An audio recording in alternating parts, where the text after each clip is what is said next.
rotate device? Okay. Which way? Oh, all right.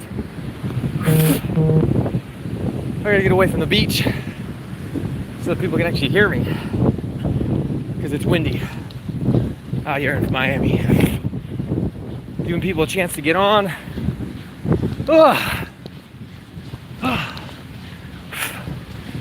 Hope I don't get tagged by an iguana. They're all over these trees. Okay. All right. Okay. What's going on, guys? I'm a little out of breath. I just went sprinting into the ocean and back. So, let's talk today about real estate and the collapse of the housing market. It's ugly. Prices dropping left and right. Bad news. It's not going to be good. People are losing their shirts, their minds, their courage. I'm just losing my hair. You're welcome for that. So I'm excited myself. Looks like we got a couple of people who've joined in. Hopefully I actually have sound and everything working. I'm silencing my phone here. I don't have a secondary phone to back up on this thing. So, anyways, gonna be a short live right now. Let me explain why. So, my mentor Mark and my good friend Caleb, both of whom invest in Gary, Indiana, alongside me. Both of whom have more rentals than me. Caleb, I think, crested 20. Mark's got about 25. I'm at 8. They both live, well, Mark lives in Cape Coral, and Caleb lives down here in the Miami area. So I'm going to be meeting up with them and doing some longer live streams. In those live streams, we're going to be talking about a couple questions I've gotten through Instagram lately. People have been asking for me to talk specifically about what it was like to purchase a property from a turnkey provider. I think I busted these when I was at the ocean. A turnkey provider. So if you don't know what a turnkey provider is, there's somebody who totally fixes up and flips a house, but instead of flipping it to a homeowner, they flip it to an investor with a tenant already in paying market value. So I've had a few people message me on Instagram and request that I do a video specifically about how to use a turnkey provider. It's a little different than a real estate agent. It's a little more like a wholesaler. You're buying direct from the seller, so seller financing can be negotiated, possibly. So that's a great opportunity now moving forward. Still out of breath, guys. Sorry, so we're running on the beach. It was tougher than I thought it would be. So we're gonna do a live with Mark or Caleb or possibly both of them on that topic because I do wanna educate people on that. I think personally, if you're gonna start investing out of state at a distance, you're not familiar with the area, you want to do it with, I would not work on the BRRRR strategy. I would not do a remodel from a distance yourself. Even me, I'm in the middle of 2 remodels right now. I'm gonna be doing the cash out on the back end. I close on one tomorrow. No, in 2 days from now, I close on one on the 7th, and then I'll be closing on another one about a month later. And both of the properties that I have done a remodel on, both of the BRRRR projects, the one in Chicago and the one in Gary, have taken months longer than I thought. Cost more money. One of them was under budget. One of them was way over budget. One of them is going to rent for more than I had anticipated, so that's good news. The other one's going to rent for exactly what I anticipated, so that's good. Interest rates have skyrocketed since I purchased the properties 6-7 months ago, so my cash on cash return is going to be significantly worse because, unfortunately, the interest rate is going to jack that payment up. So the BRRRR strategy is a great strategy. I do not recommend it for beginners. Even me, who knew contractors and knew people who could fix and remodel the properties for cheap and who I trusted, I'm still unfortunately going to be stuck having to leave significantly more equity in the deal than I wanted. I probably should have thought about putting that down earlier. Okay, so BRRRR strategy, I'm all for it. Do you want to start with a BRRRR strategy? No. If I'm going to recommend how somebody should get started with out-of-state investing, I highly recommend that you do it using a turnkey provider, or if you go directly to the MLS, buy a totally remodeled property day one, and then put your own tenant in there. I would recommend that you don't buy something with a tenant from the MLS unless you're already established as a landlord, because unfortunately the only problems I've ever had with tenants have been inherited tenants and not people I placed. I'm gonna check the chat, see if people are even messaging me. If you guys wouldn't mind throwing something down in the chat bar just so I can see if it's even working. I'm not sure how to, I've never gone live from my phone before, so hopefully this is even working. Okay, so Mark and Caleb, I'm gonna meet up with them, do some live streams with them talking about how to invest out of state at a distance. They both live in Florida and Miami. They invest in Gary, Indiana. I live in Seattle. I invest in Gary, Indiana. So we're going to talk everything out-of-state real estate investing. We're going to talk everything turnkey providers. We're going to talk about property managers. Oh, sweet. Somebody messaged Jason Falcone. Falcone. Thanks. I appreciate you, buddy. We're going to talk that with them. What I want to talk about right now is the housing collapse, housing price collapse. So if you're paying attention to the Zillow articles and the Redfin articles and the Case-Shiller index studies, all that stuff, people are talking about, prices coming down, and people are starting to lose their minds, lose their shirts, go crazy. Oh my God, the recession's finally here. The collapse has begun. Prices are going to fall 20%, 30%. Is it actually going to materialize? So what I want to cover real quick are three things that we kind of have to have happen for that housing price collapse to actually materialize. If you don't mind, guys, like the video if you get a chance. Leave a comment down below just to verify, like Jason, it's actually come through. Hopefully the quality is decent. I'll probably only go for another 10 or 15 minutes. I think my battery's running a little low. I got off the cruise this morning. Haven't checked into the Airbnb yet. Just came down to the beach to hang out. So what three things are needed for the housing collapse, the housing price collapse to happen? That happened last time. So last time we had an increase in supply, right? Supply of houses on the market skyrocketed. Why? A lot of people were losing their jobs, couldn't make their mortgage payments, yada, yada, yada. But the housing supply really took off. And as supply goes up, demand holds constant, prices must fall. If supply goes up and demand at the same time falls, well, then we'll see an even steeper decline in housing prices. So that's one thing. Supply has to increase. Another thing, demand has to be curbed. Last time around, and thanks for whoever liked the video, appreciate you. Last time around, we saw demand get kicked in the teeth. 2005, 2006. If you've ever seen the movie The Big Short, Florida was kicking off. That's where I am right now in Miami. Florida was a very hot housing market like it is right now, like Seattle, where I'm from, is. But all of a sudden, 2006, 2007, late 2005, everything slowed way down. And so demand started to get kicked in the teeth. Why? Well, lending started to get restricted. Remember, if you remember back in 08, when I was 16, 08, 09, 2010, or excuse me, 2005, 6, 7, there was ninja loans. No income, no job, no income verification. You could liar loan your way into getting a rental property. So there was a lot of what I would call fake demand or unqualified demand. I mean, everybody wants a house, but if you weren't qualified to get one, you shouldn't have gotten one. So banks were putting together these loan products and allowing fraud to take place and even encouraging fraud to take place. And people were, there was a huge excess of demand for houses because people could qualify that normally wouldn't qualify, at least not by today's standards. So demand got kicked in the teeth. Supply skyrocketed. Why? Well, the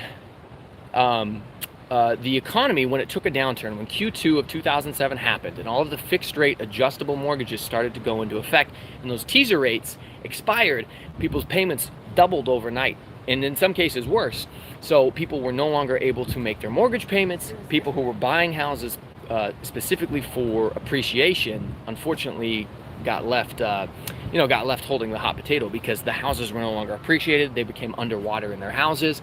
And then as unemployment, our third and final like peg of the stool, you've got supply, demand, and then unemployment, which kind of circulates in that same realm between the two of them.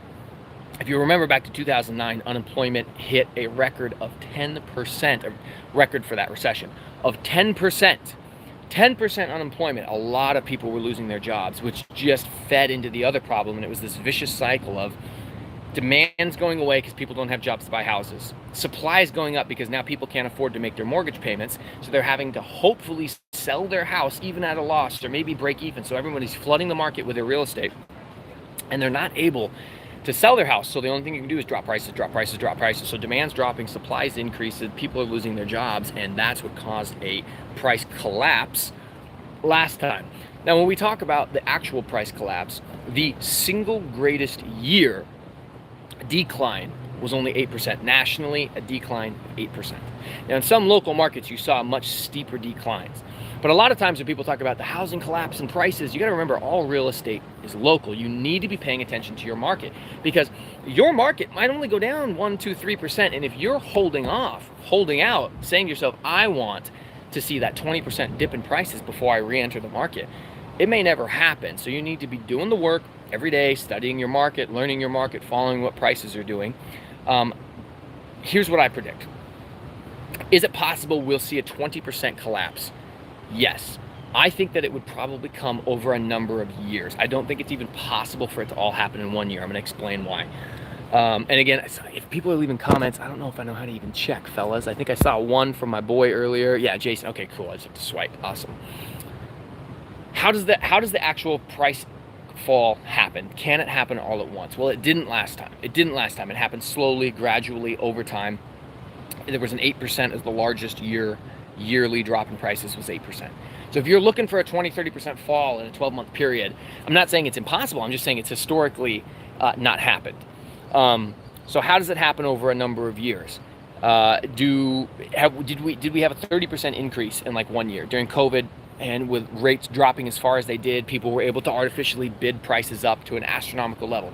Are we seeing people who listed houses at Wish pricing back off of Wish pricing and drop 10% off of Wish pricing, but still 5% above what it was the year before? So can you call that a crash if year over year it's still up, or even break even? Or even if it's down 1-2% year over year, is that a crash? In Gary, Indiana, and in Seattle, I'm seeing it. People are listing for $500K in Seattle, and then dropping it to $450. Right? That's a huge drop right there. That's 20%. However, 12 months ago, it was listed at $400. Now it's at $450. So that's still $50,000 over a year ago. $50K down from their Wish pricing, but $50K above last year's prices. So can you call that a crash, or do you call that just an adjustment in Wish pricing as sellers finally start to accept the reality that buyers are a little bit more in control? Keep those things in mind. Okay, so how does the housing crash actually happen? I would say that if the Fed keeps interest rates, and they just for the fourth time raised rates at a historic fourth time, 75 basis points 4 times in a row, never been done before. If they keep raising or hold rates consistently high, the average mortgage right now is over a 7% on 30-year fixed rate money. I got a 7% on the one that I close on in 2 days. I'm estimating I'll probably get a 7.5%, maybe even an 8% on the one I'm closing on next month. It just pains me to say that. If interest rates on mortgages remain that high, people cannot afford more expensive houses. Now, as time goes on, that's where we'll start to see declines, because I think if you want to list your house for $600,000, $700,000, interest rates are skyrocketing. Maybe you say to yourself, all right, I'm not going to list it right now. I'm going to pull it back off the market. I'll just list it later. Well, if 2 or 3 years from now, interest rates still haven't come down, well, eventually you're going to start running into things like people need to move. People need to change careers. People want to move up or move down. At some point, people are going to have to become, I would say, a soft forced seller. Not truly a forced seller because they haven't lost their job, but they're at that expiration of a waiting period where they no longer want to just wait for the market to do something better, wait for interest rates to come back down to a more reasonable level. So I think at some point, 2 or 3 years, if we see interest rates above 6 or 7% for an extended period of time, I would say if we see interest rates above 6.5% at 2 years, I think we start to see prices shift down. But again, is it going to be astronomical, or is it going to just be 5 to 15%, 5 to 10% declines? You know, a crash, most people define a crash as a 20% drop in the value of something, the stock market or a house or whatever it is that you're investing, commodity, 20% drop in 12 months or less. That's how Zuber defines it. That's how historically I've seen it defined. So do I forecast a 20% drop in 1 year? No. Over 2, 3, 4 years? Yes. Is it more likely if the Fed keeps rates higher longer? Yes. How long is it going to take for us to curb inflation? Next question is, well, how likely is it to keep rates high? So I've been talking with Zuber, and he has been changing his opinion on this, or changing his forecast on this. He says that it might take 2, 3, 4, 5 years to actually bring inflation all the way back down to 2%. He's hoping that obviously we see a reverse in the trend. It starts to come down, which we've sort of seen. Maybe it peaked, maybe it didn't, maybe it's peaked. And if so, we could start to see it come down. But is it going to come down fast enough for the Fed to say, okay, we can ease up on interest rates?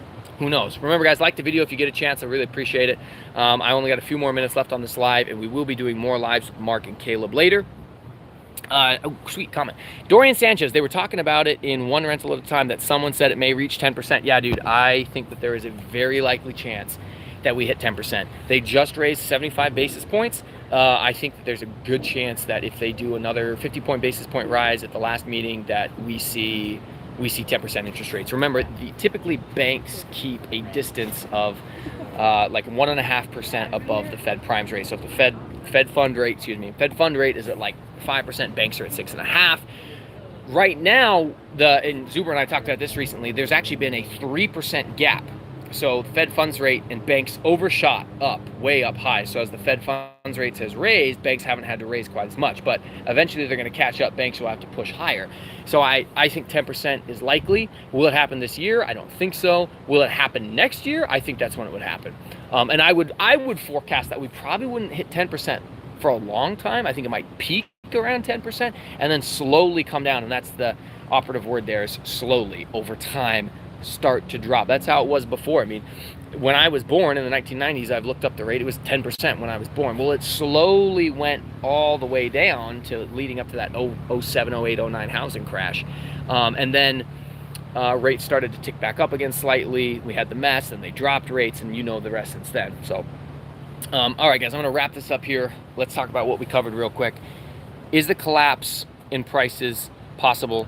Yes. Is it likely to be a flash crash where we saw a 20% drop in a 12-month period? Probably not. Is it possible to see a 20% drop over a 3 or 4 year period?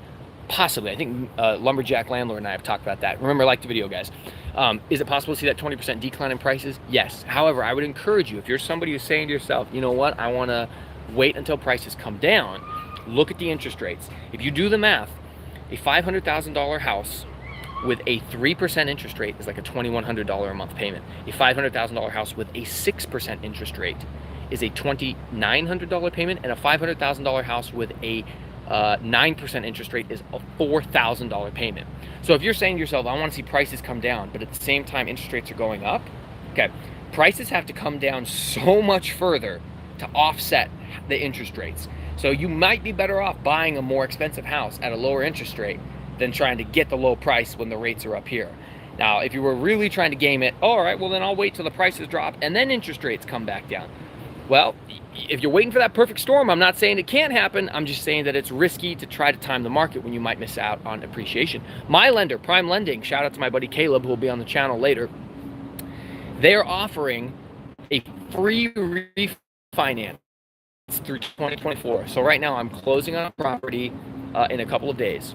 If at any point between when I close and the end of 2024, right, almost 2 years away from what right now, if at any point rates get better, I get to do one free refinance with no cost. I just get to, boom, new rate, reset the term, brand new rate, so long as I've made 7 on-time payments, which I always pay on time, and then the rates are obviously more favorable, and the equity position, I assume, that's probably in there somewhere, the equity position hasn't changed substantially. Like, I haven't seen the value of the house plummet for some reason.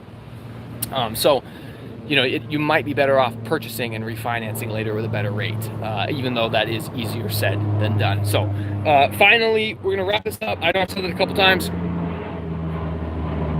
The 3 things that go into the collapse in prices would be, we need to see demand get curbed. Demand has been curbed. As rates have gone through the roof, less and less people can afford to buy houses. So demand has plummeted and skyrocketed, unfortunately. We need to see unemployment go up. Now, unemployment, unfortunately, is, well, I guess I shouldn't say unfortunately, because right, do we want unemployment to go up? No. I mean, most of the time we talk about, we don't want high unemployment rates. We want people to have jobs. But if you're sitting here saying, I want to see a housing price happen, unemployment needs to go up, because that will create forced sellers who are no longer going to make their house payments. Then they flood the market. And that is our third and final leg of the stool, which is supply. As supply increases from either over time, as I talked about earlier, people getting fed up of waiting for the market to change, they finally, all right, we're going to sell the house even if it's at a loss. Supply increases, or an immediate supply increase because unemployment upticks, people can't afford, and they got to become a forced seller. If we see a supply increase, then yes, I say prices can crash. But again, I still don't know if we're going to see 20%. Anyways, guys, I've been going for about 20 minutes. Hopefully this was beneficial. If you liked the video, please like it. Leave a comment down below. Look for the live streams with Mark on out-of-state investing and more specifically, turnkey providers. How to talk to a turnkey provider, find a turnkey provider, buy your first house from a turnkey provider. If you're looking at investing at a distance, out of state, I don't recommend you start with a fix and flip strategy or the BRRRR strategy. I recommend you buy turnkey, fully renovated day one with a tenant, or if you're buying off the MLS, full remodeled, turnkey, renovated, and you put your own tenant in there using your property manager. So we'll be talking about those types of things. He and I'll post when we're going to do that live. I'm not sure yet. He's still working his way over here. Like the video if you haven't. Wish me luck on the last couple of days of my vacation. Once I get back home, I will download. I've filmed a couple videos while we're out here. We'll get some of those uploaded. Appreciate it, everybody, and we'll catch you next time.